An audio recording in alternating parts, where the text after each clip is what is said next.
Feliz y bendecido día, aprendiendo un curso de milagros. El secreto de la verdadera oración es olvidarte de las cosas que crees necesitar. Pedir algo específico es igual que ver el pecado primero y luego perdonarlo. Del mismo modo, al orar pasas por alto tus necesidades específicas, tal como las ves, y las dejas en manos de Dios. Ahí se convierten en los regalos que le haces, pues le dicen que no antepondrás otros dioses a Él, ni que quieres otro amor que el suyo. Este libro es un comienzo, no un final.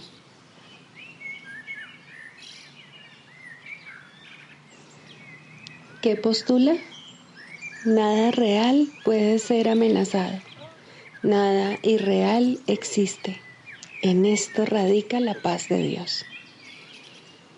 Así comienza un curso de milagros, el cual establece una clara distinción entre lo real y lo irreal, entre el conocimiento y la percepción.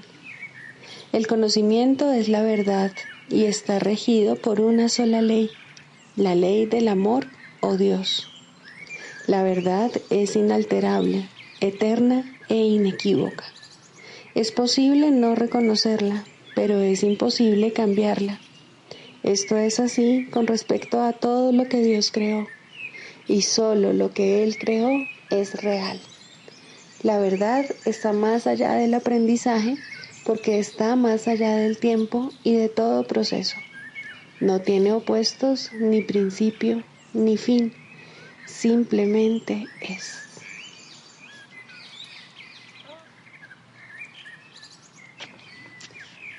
Introducción. Este es un curso de milagros. Es un curso obligatorio. Solo el momento en que decides tomarlo es voluntario. Tener libre albedrío no quiere decir que tú mismo puedas establecer el plan de estudios. Significa únicamente que puedes elegir lo que quieres aprender en cualquier momento dado.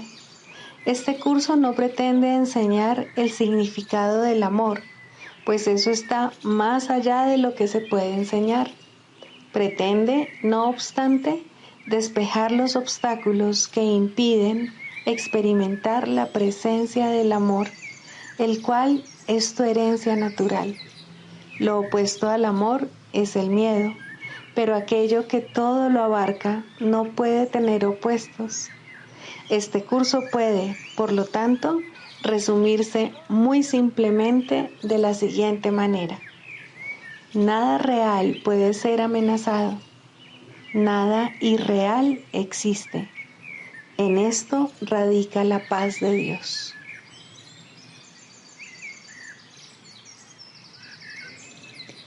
Yo inspiro todos los milagros, que en realidad son intercesiones.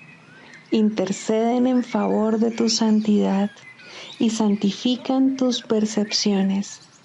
Al ubicarte más allá de las leyes físicas, te elevan a la esfera del orden celestial.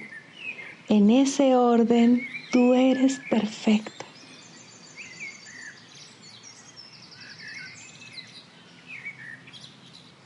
Capítulo 10. Los ídolos de la enfermedad. Introducción. Nada externo a ti puede hacerte temer o amar porque no hay nada externo a ti. Tanto el tiempo como la eternidad se encuentran en tu mente y estarán en conflicto hasta que percibas el tiempo exclusivamente como un medio para recuperar la eternidad. No podrás hacer esto mientras sigas creyendo que la causa de todo lo que ocurre se encuentra en factores externos a ti. Tienes que aprender que el tiempo solo existe para que hagas uso de él y que nada en el mundo puede eximirte de esta responsabilidad. Puedes violar las leyes de Dios en tu imaginación, pero no puedes escaparte de ellas. Fueron promulgadas para tu protección y son tan inviolables como tu seguridad. Dios no creó nada a excepción de ti, y nada a excepción de ti existe, pues tú formas parte de Él.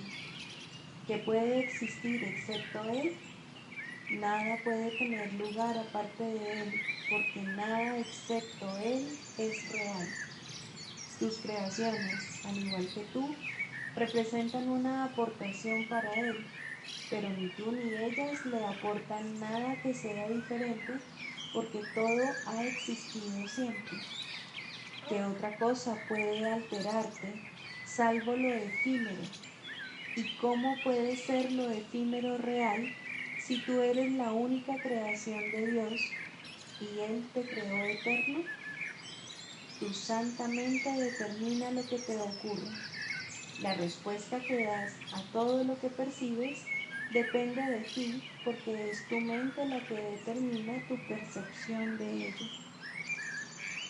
Dios no cambia de parecer con respecto a ti, pues Él no duda de sí mismo, y lo que Él conoce se puede conocer, porque no se lo reserva solo para sí mismo. Te creó para sí mismo, pero te dio el poder de crear para ti mismo, a fin de que fueses como Él. Por eso es por lo que tu mente es santa. ¿Qué podría haber que fuese más grande que el amor de Dios? ¿Qué podía haber entonces que fuese más grande que tu voluntad? Nada externo a tu voluntad te puede afectar, porque al estar en Dios lo abarcas todo. Cree esto y te darás cuenta de hasta qué punto todo depende de ti. Cuando tu paz mental se vea amenazada por algo, pregúntate, ¿ha cambiado Dios de parecer con respecto a mí? Acepta luego su decisión, que es ciertamente inmutable, y niégate a cambiar de parecer con respecto a ti mismo. Dios nunca decidirá contra ti, pues si lo hiciese, estaría decidiendo contra Él mismo.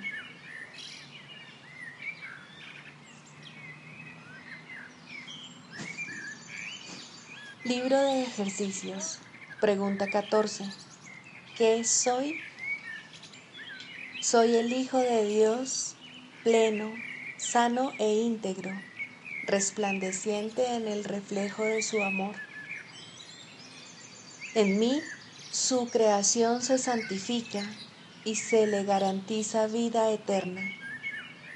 En mí, el amor alcanza la perfección, el miedo es imposible y la dicha se establece sin opuestos. Soy el santo hogar de Dios mismo. Soy el cielo donde su amor reside. Soy su santa impecabilidad misma, pues en mi pureza reside la suya propia. La necesidad de usar palabras está casi llegando a su fin ahora, mas en los últimos días de este año que tú y yo juntos le ofrecimos a Dios, hemos encontrado un solo propósito, el cual compartimos. Y así te uniste a mí, de modo que lo que yo soy, tú lo eres también. La verdad de lo que somos no es algo de lo que se pueda hablar o describir con palabras. Podemos, sin embargo, darnos cuenta de la función que tenemos aquí y usar palabras para hablar de ello, así como para enseñarlo si predicamos con el ejemplo. Somos los portadores de la salvación. Aceptamos nuestro papel como salvadores del mundo, el cual se redime mediante nuestro perdón conjunto. Y al concederle el regalo de nuestro perdón, éste se nos concede a nosotros. Vemos a todos como nuestros hermanos y percibimos todas las cosas como buenas y bondadosas. No estamos interesados en ninguna función que se encuentre más allá del umbral del cielo. El conocimiento volverá a aflorar en nosotros cuando hayamos desempeñado nuestro papel. Lo único que nos concierne ahora es dar la bienvenida a la verdad. Nuestros son los ojos a través de los cuales la visión de Cristo ve un mundo redimido de todo pensamiento de pecado. Nuestros los oídos que oyen la voz que habla por Dios, proclamar que el mundo es inocente. Nuestras las mentes que se unen conforme bendecimos al mundo. Y desde la unión que hemos alcanzado, invitamos a todos nuestros hermanos a compartir nuestra paz y a consumar nuestra dicha. Somos los santos mensajeros de Dios que hablan en su nombre y que al llevar su palabra a todos aquellos que Él nos envía, aprendemos que está impresa en nuestros corazones. Y de esta forma, nuestras mentes cambian con respecto al objetivo para el que vinimos y al que ahora procuramos servir. Le traemos buenas nuevas al Hijo de Dios que pensó que sufría. Ahora ha sido redimido y al ver las puertas del cielo abiertas ante Él, entrará y desaparecerá en el corazón de Dios.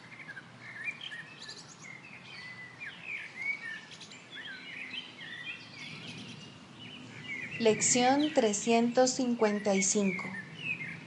La paz, la dicha y los milagros que otorgaré cuando acepte la palabra de Dios son ilimitados. ¿Por qué no aceptarla hoy? ¿Por qué debo esperar, Padre mío, para recibir la dicha que tú me prometiste? Pues tú mantendrás tu palabra que le diste a tu Hijo en el exilio. Estoy seguro de que mi tesoro me aguarda y de que solo tengo que extender la mano para encontrarlo. Incluso ahora mismo mis dedos ya lo están tocando. Está muy cerca. No es necesario que espere ni un instante más para estar en paz para siempre. Es a ti a quien elijo y a mi identidad junto contigo. Tu Hijo quiere ser Él mismo y reconocerte como su Padre y Creador, así como su amor.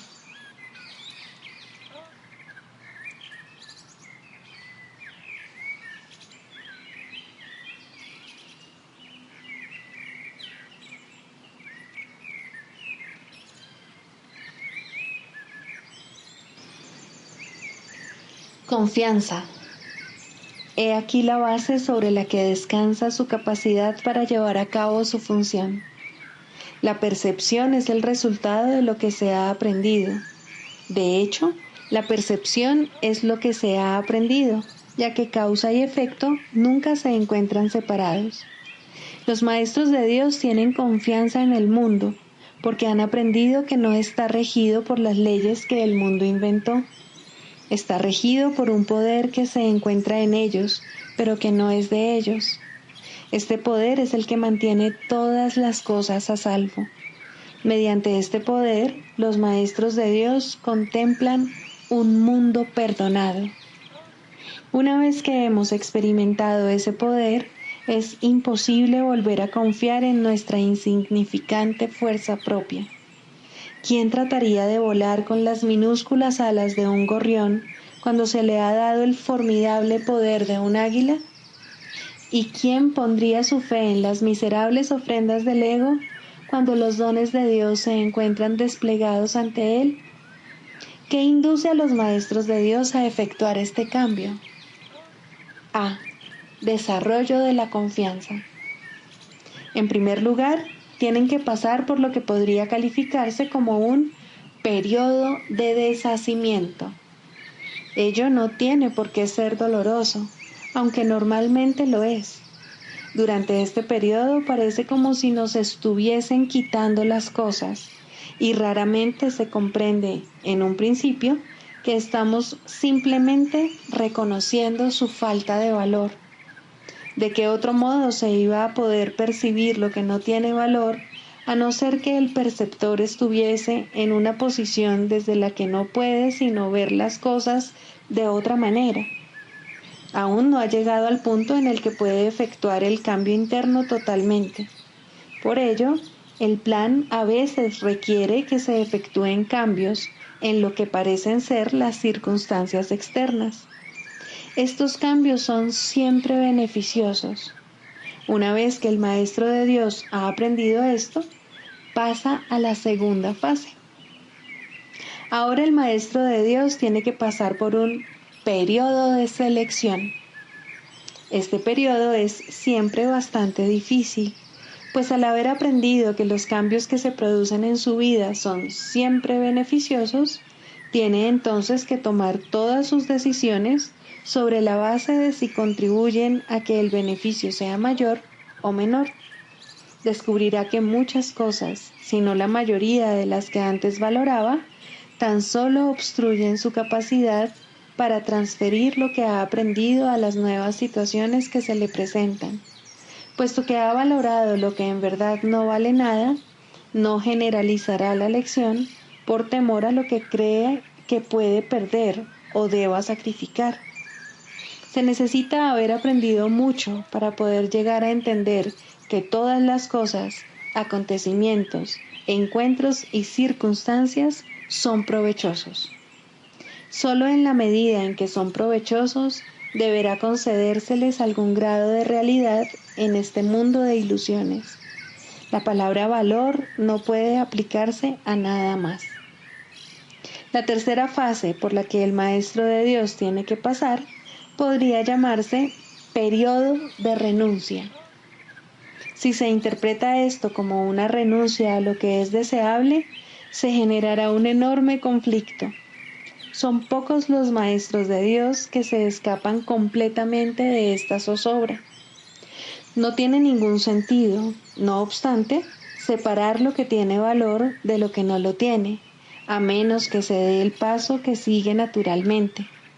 Por lo tanto, el periodo de transición tiene que ser un periodo en el que el Maestro de Dios se siente obligado a sacrificar sus propios intereses en aras de la verdad. Todavía no se ha dado cuenta de cuán absolutamente imposible sería una exigencia así. Esto solo lo puede aprender a medida que renuncia realmente a lo que no tiene valor. Mediante esa renuncia, aprende que donde esperaba aflicción, encuentra en su lugar una feliz despreocupación. Donde pensaba que se le pedía algo, se encuentra agraciado con un regalo. Ahora llega un periodo de asentamiento. Es este un periodo de reposo en el que el Maestro de Dios descansa razonablemente en paz por un tiempo. Ahora consolida su aprendizaje. Ahora comienza a ver el valor de transferir lo que ha aprendido de unas situaciones a otras.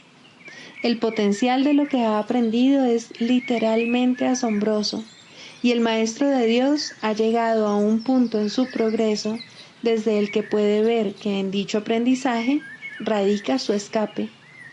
Renuncia a lo que no quieres y quédate con lo que sí quieres. Qué simple es lo obvio y qué fácil. El Maestro de Dios necesita este periodo de respiro. Todavía no ha llegado tan lejos como cree, mas cuando está listo para seguir adelante, marcharán a su lado compañeros poderosos. Ahora descansa por un rato y los convoca antes de proseguir. A partir de ahí, ya no seguirá adelante solo. La siguiente fase es ciertamente un periodo de inestabilidad. El Maestro de Dios debe entender ahora que en realidad no sabía distinguir entre lo que tiene valor y lo que no lo tiene. Lo único que ha aprendido hasta ahora es que no desea lo que no tiene valor y que sí desea lo que tiene. Su propio proceso de selección, no obstante, no le sirvió para enseñarle la diferencia. La idea de sacrificio, tan fundamental en su sistema de pensamiento, imposibilitó el que pudiese discernir. Pensó que había aprendido a estar dispuesto, pero ahora se da cuenta de que no sabe para qué sirve estar dispuesto. Ahora tiene que alcanzar un estado que puede permanecer fuera de su alcance por mucho, mucho tiempo. Tiene que aprender a dejar de lado todo juicio y a preguntarse en toda circunstancia qué es lo que realmente quiere. De no ser porque cada uno de los pasos en esta dirección está tan fuertemente reforzado, cuán difícil sería darlos. Finalmente llega un periodo de logros. Ahora es cuando se consolida su aprendizaje. Lo que antes se consideraba simples sombras se han convertido ahora en ganancias substanciales con las que puede contar en cualquier emergencia, así como también en los periodos de calma. En efecto, el resultado de esas ganancias no es otro que la tranquilidad, el fruto de un aprendizaje honesto, de un pensamiento congruente y de una transferencia plena. Esta es la fase de la verdadera paz, pues aquí se refleja plenamente el estado celestial. A partir de ahí, el camino al cielo está libre y despejado y no presenta ninguna dificultad. En realidad ya está aquí. ¿Quién iba a querer ir a ninguna otra parte si ya goza de absoluta paz? ¿Y quién querría cambiar su tranquilidad por algo más deseable? ¿Qué podría ser más deseable?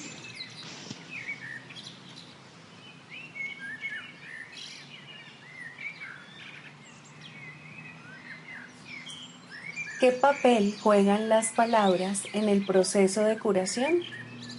Estrictamente hablando, las palabras no juegan ningún papel en el proceso de curación. El factor motivante es la oración o petición. Recibes lo que pides. Pero esto se refiere a la oración del corazón, no a las palabras que usas al orar. A veces las palabras y la oración se contradicen entre sí, otras veces coinciden. Eso no importa. Dios no entiende de palabras, pues fueron hechas por mentes separadas para mantenerlas en la ilusión de la separación. Las palabras pueden ser útiles, especialmente para el principiante, ya que lo ayudan a concentrarse y a facilitar la exclusión o al menos el control de los pensamientos foráneos. No olvidemos, no obstante, que las palabras no son más que símbolos de símbolos. Por lo tanto, están doblemente alejadas de la realidad. En cuanto que símbolos, las palabras tienen connotaciones muy específicas.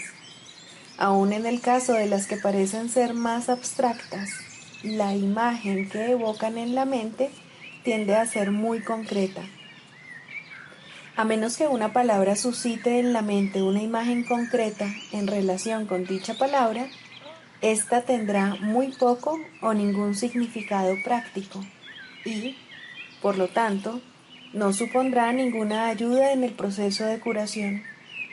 La oración del corazón no pide realmente cosas concretas.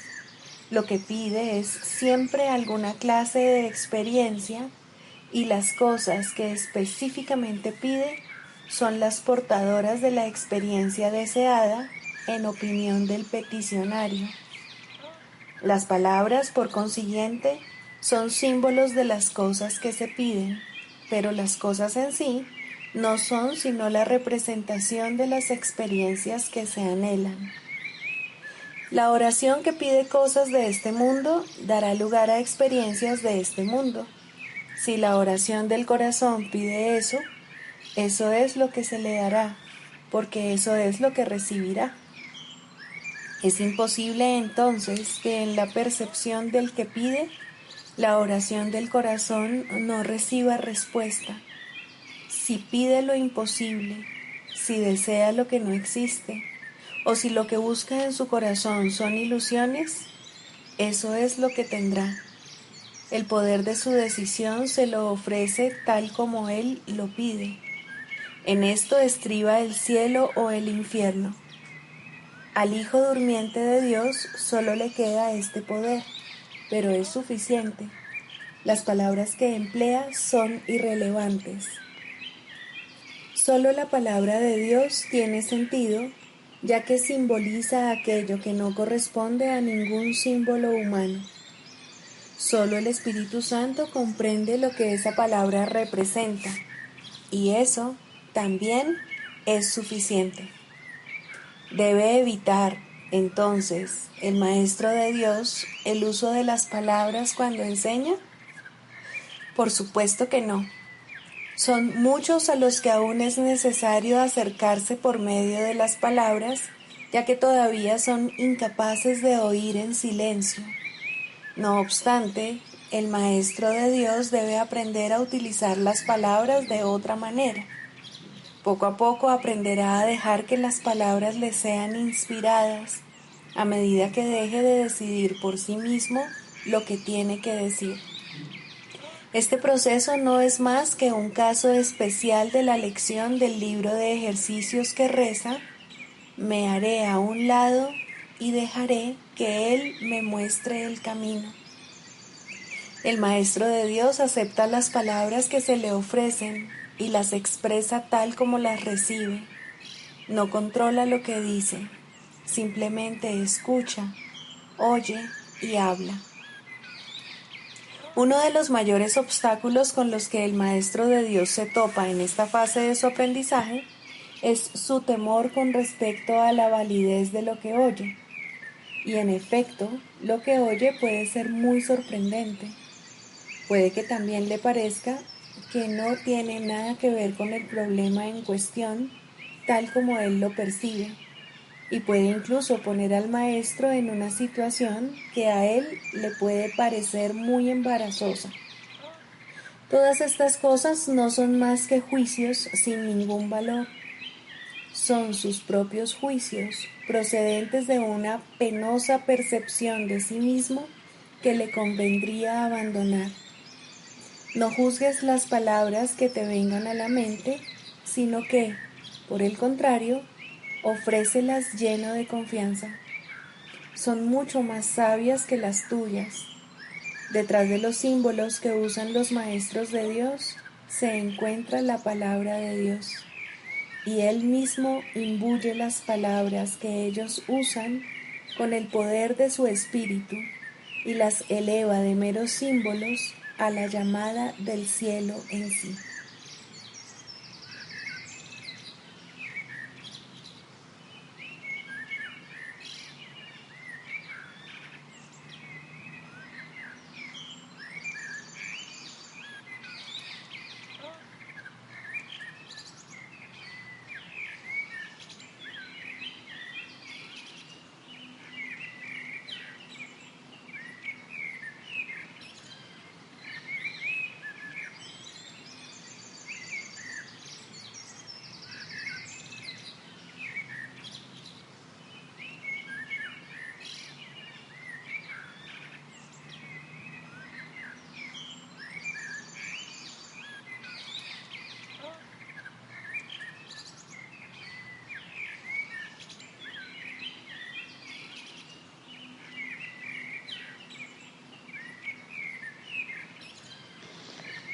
Mente, espíritu.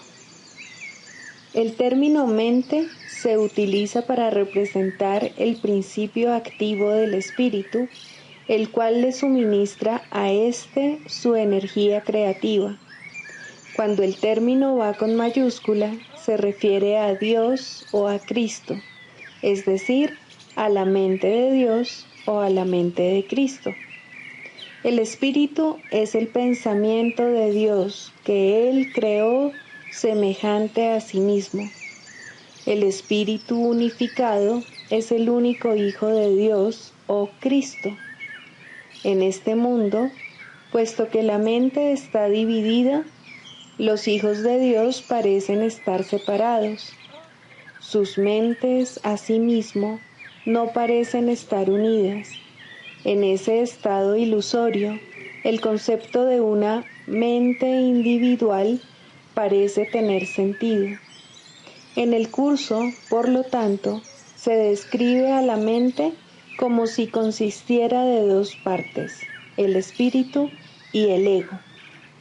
El espíritu es la parte que aún se mantiene en contacto con Dios a través del Espíritu Santo, quien, aunque mora en esa parte, también ve la otra.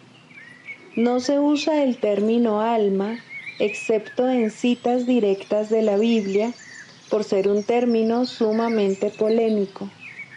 En cualquier caso, sería un equivalente de espíritu, entendiéndose que, al formar parte del ámbito de Dios, es eterna y nunca nació. La otra parte de la mente es completamente ilusoria y solo teje ilusiones. El espíritu conserva su potencial creativo, pero su voluntad, que es la de Dios, parecerá estar cautiva mientras la mente no esté unificada. La creación continúa imperturbable, porque esa es la voluntad de Dios.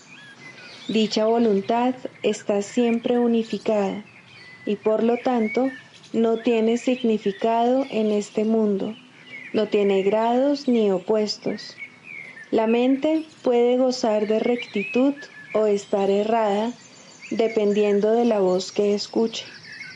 La mentalidad recta escucha al Espíritu Santo, perdona al mundo y en su lugar ve el mundo real a través de la visión de Cristo. Esta es la visión final, la última percepción, la condición en la que Dios mismo da el paso final. Ahí, al tiempo y a lo ilusorio les llega su fin. La mentalidad errada escucha al ego y teje ilusiones, percibe el pecado, justifica la ira y considera que la culpabilidad, la enfermedad y la muerte son reales. Tanto este mundo como el mundo real son ilusorios, pues la mentalidad recta simplemente pasa por alto o perdona lo que nunca ocurrió. Por lo tanto, la mentalidad recta no es la mentalidad uno de la mente de Cristo, cuya voluntad es una con la de Dios. La única libertad que aún nos queda en este mundo es la libertad de elegir, y la elección es siempre entre dos alternativas o dos voces. La voluntad no está involucrada en la percepción a ningún nivel y no tiene nada que ver con el proceso de elegir. La conciencia es el mecanismo receptor, el cual recibe mensajes tanto del plano superior como del inferior, del Espíritu Santo o del ego. La conciencia tiene niveles y puede cambiar drásticamente de uno a otro, pero no puede trascender el dominio de lo perceptual. En su nivel más elevado, se vuelve consciente del mundo real y puede ser entrenada para hacer eso cada vez con mayor frecuencia.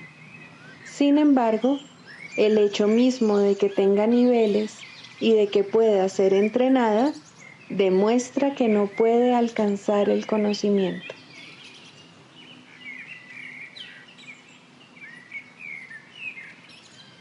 Sigamos a Jesús haciendo del perdón algo tan natural como respirar y algo tan vital como el aire. Amén.